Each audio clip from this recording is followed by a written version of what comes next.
Two paths of Buddhism, Theravada and Mahayana. One of the most challenging issues facing Theravada Buddhism in recent years has been the encounter between classical Theravada Vipassana meditation and the non-dualistic contemplative traditions best represented by Advaita Vedanta and Mahayana Buddhism. Responses to this encounter have spanned the extremes, ranging from vehement confrontation all the way to attempts at synthesis and hybridization. While the present essay cannot pretend to illuminate all the intricate and subtle problems involved in this sometimes volatile dialogue, I hope it may contribute a few sparks of light from a canonically oriented Theravada perspective.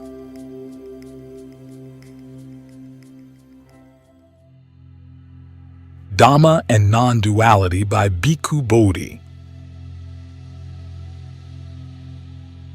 My first preliminary remark would be to insist that a system of meditative practice does not constitute a self-contained discipline. Any authentic system of spiritual practice is always found embedded within a conceptual matrix that defines the problems the practice is intended to solve and the goal toward which it is directed. Hence, the merging of techniques grounded in incompatible conceptual frameworks is fraught with risk. Although such mergers may appease a predilection for experimentation or eclecticism, it seems likely that their long-term effect will be to create a certain cognitive dissonance that will reverberate through the deeper levels of the psyche and stir up even greater confusion. My second remark would be to point out simply that non-dualistic spiritual traditions are far from consistent with each other, but comprise, rather, a wide variety of views profoundly different and inevitably colored by the broader conceptual contours of the philosophies which encompass them. For the Vedanta, non-duality, Advaita, means the absence of an ultimate distinction between the Atman, the innermost self, and Brahman, the divine reality, the underlying ground of the world. From the standpoint of the highest realization, only one ultimate reality exists, which is simultaneously Atman and Brahman, and the aim of the spiritual quest is to know that one's own true self, the Atman, is the timeless reality which is being, awareness, bliss. Since all schools of Buddhism reject the idea of the Atman, none can accept the non-dualism of Vedanta. From the perspective of the Theravada tradition, any quest for the discovery of selfhood, whether as a permanent individual self or as an absolute universal self, would have to be dismissed as a delusion, a metaphysical blunder born from a failure to properly comprehend the nature of concrete experience. According to the Pali Suttas, the individual being is merely a complex unity of the five aggregates, which are all stamped with the three marks of impermanence, suffering, and selflessness. Any postulation of selfhood in regard to this compound of transient, conditioned phenomena is an instance of personality view, Sakkaya Ditthi, the most basic fetter that binds beings to the round of rebirths. The attainment of liberation for Buddhism does not come to pass by the realization of a true self or absolute I, but through the dissolution of even the subtlest sense of selfhood in relation to the five aggregates, the abolition of all I-making, mind-making, and underlying tendencies to conceit. The Mahayana schools, despite their great differences, concur in upholding a thesis that, from the Theravada point of view, borders on the outrageous. This is the claim that there is no ultimate difference between samsara and nirvana, defilement and purity, ignorance and enlightenment. For the Mahayana, the enlightenment which the Buddhist path is designed to awaken consists precisely in the realization of this non-dualistic perspective.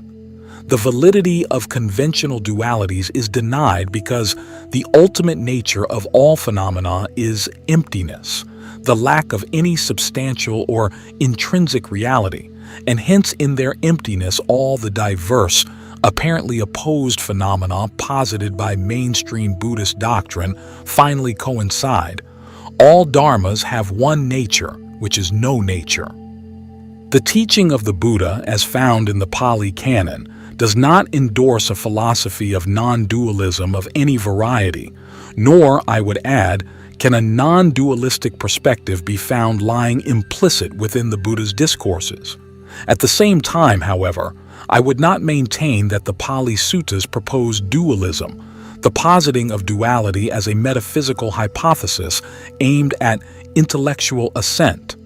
I would characterize the Buddha's intent in the canon as primarily pragmatic rather than speculative, though I would also qualify this by saying that this pragmatism does not operate in a philosophical void, but finds its grounding in the nature of actuality, as the Buddha penetrated it in his enlightenment.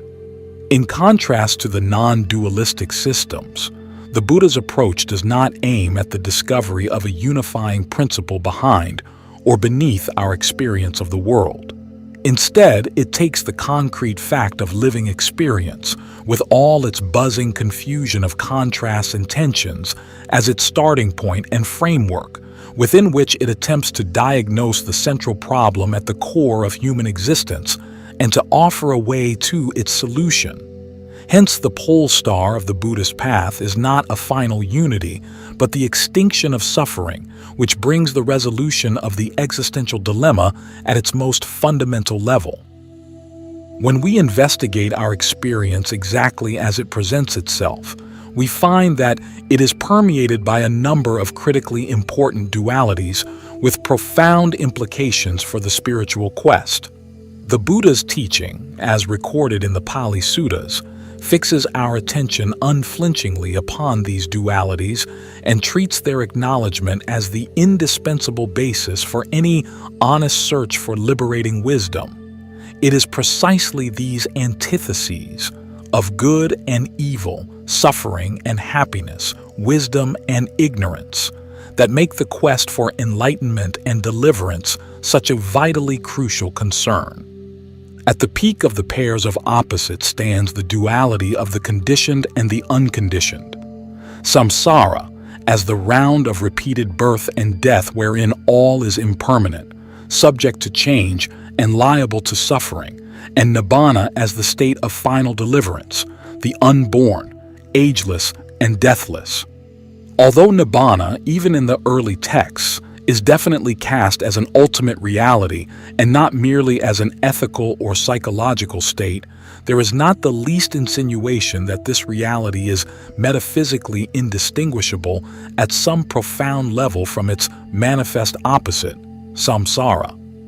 To the contrary, the Buddha's repeated lesson is that samsara is the realm of suffering governed by greed, hatred, and delusion, wherein we have shed tears greater than the waters of the ocean, while Nibbana is irreversible release from samsara, to be attained by demolishing greed, hatred, and delusion, and by relinquishing all conditioned existence. Thus, the Theravada makes the antithesis of samsara and Nibbana the starting point of the entire quest for deliverance. Even more, it treats this antithesis as determinative of the final goal, which is precisely the transcendence of samsara and the attainment of liberation in Nibbana. Where Theravada differs significantly from the Mahayana schools, which also start with the duality of samsara and nirvana, is in its refusal to regard this polarity as a mere preparatory lesson tailored for those with blunt faculties, to be eventually superseded by some higher realization of non-duality. From the standpoint of the Pali Suttas, even for the Buddha and the Arahant suffering and its cessation, samsara and Nibbana remain distinct.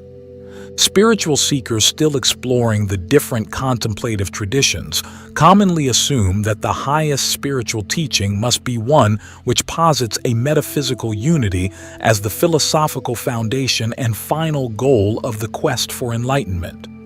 Taking this assumption to be axiomatic, They may then conclude that the Pali Buddhist teaching, with its insistence on the sober assessment of dualities, is deficient or provisional, requiring fulfillment by a non-dualistic realization.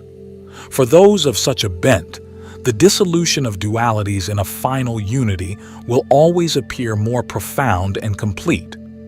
However, it is just this assumption that I would challenge. I would assert, by reference to the Buddha's own original teaching, that profundity and completeness need not be bought at the price of distinctions, that they can be achieved at the highest level while preserving intact the dualities and diversity so strikingly evident to mature reflection on the world. I would add, moreover, that the teaching which insists on recognizing real dualities as they are is finally more satisfactory.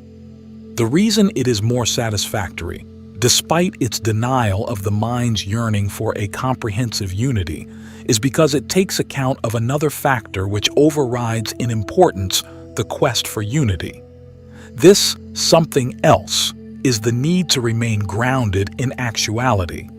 Where I think the teaching of the Buddha, as preserved in the Theravada tradition, surpasses all other attempts to resolve the spiritual dilemmas of humanity is in its persistent refusal to sacrifice actuality for unity.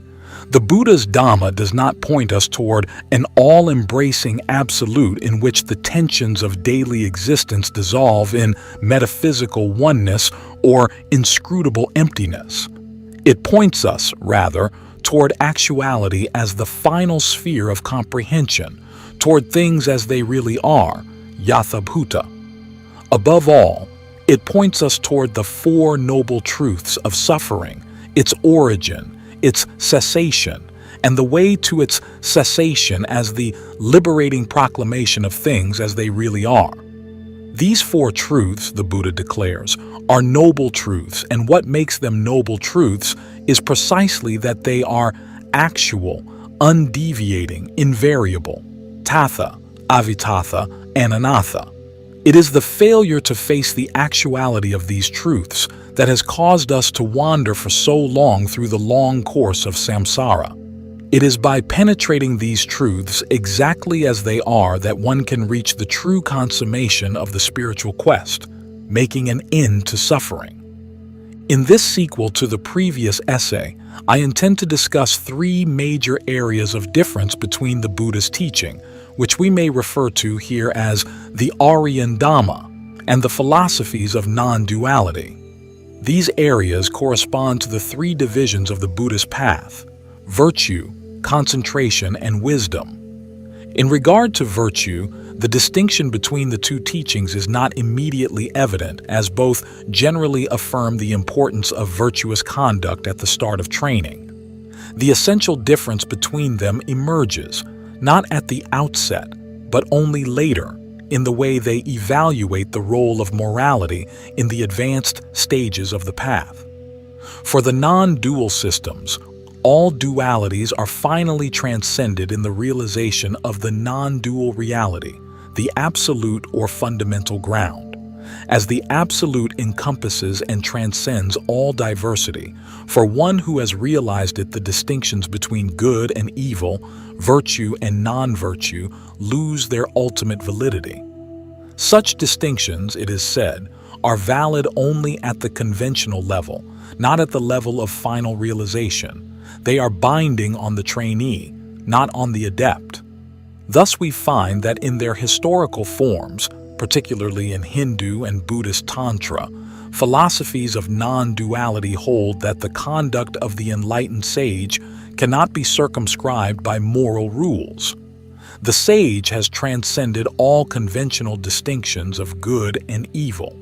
He acts spontaneously from his intuition of the ultimate, and therefore is no longer bound by the rules of morality valid for those still struggling toward the light.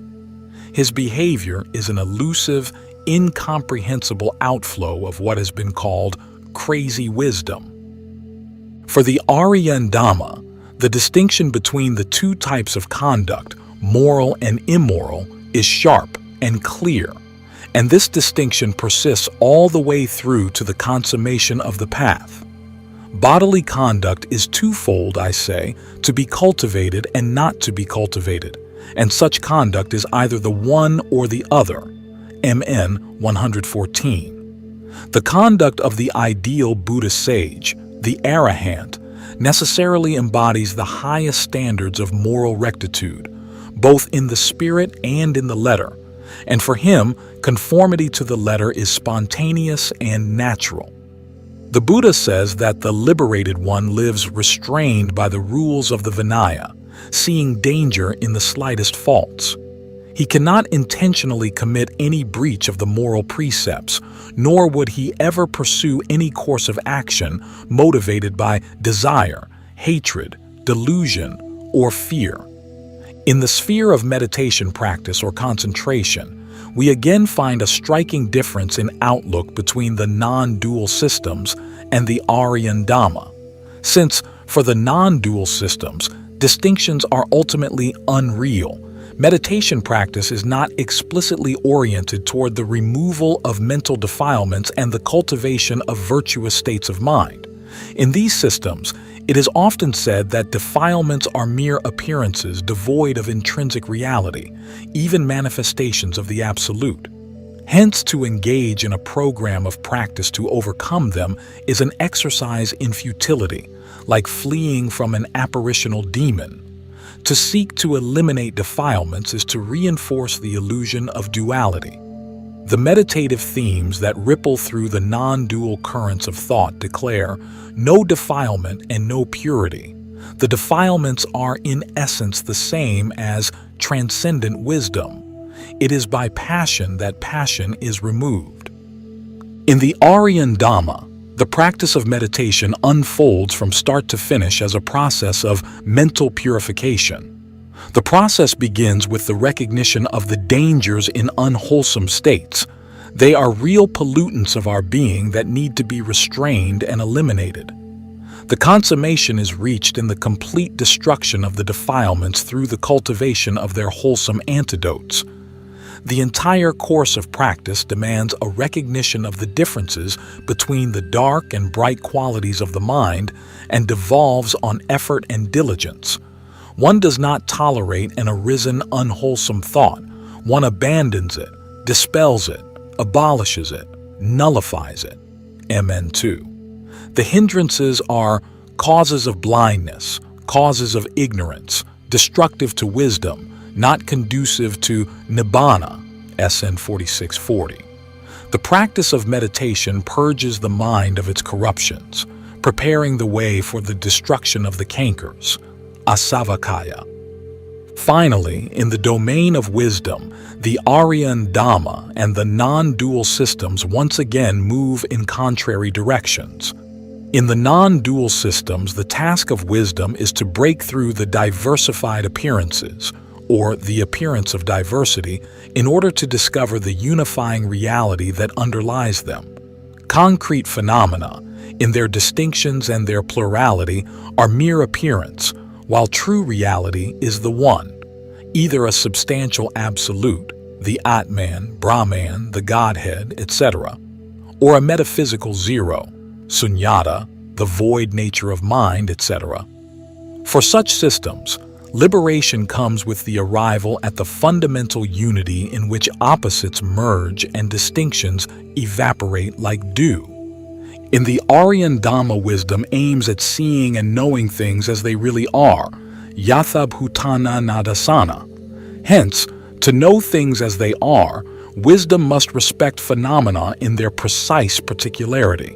Wisdom leaves diversity and plurality untouched. It instead seeks to uncover the characteristics of phenomena, to gain insight into their qualities and structures. It moves, not in the direction of an all-embracing identification with the all, but toward disengagement and detachment, release from the all. The cultivation of wisdom in no way undermines concrete phenomena by reducing them to appearances, nor does it treat them as windows opening to some fundamental ground. Instead, it investigates and discerns in order to understand things as they are. And what does one understand as it really is? One understands, such is form, such its arising and passing away, such as feeling, perception, formations, consciousness, such its arising and passing away.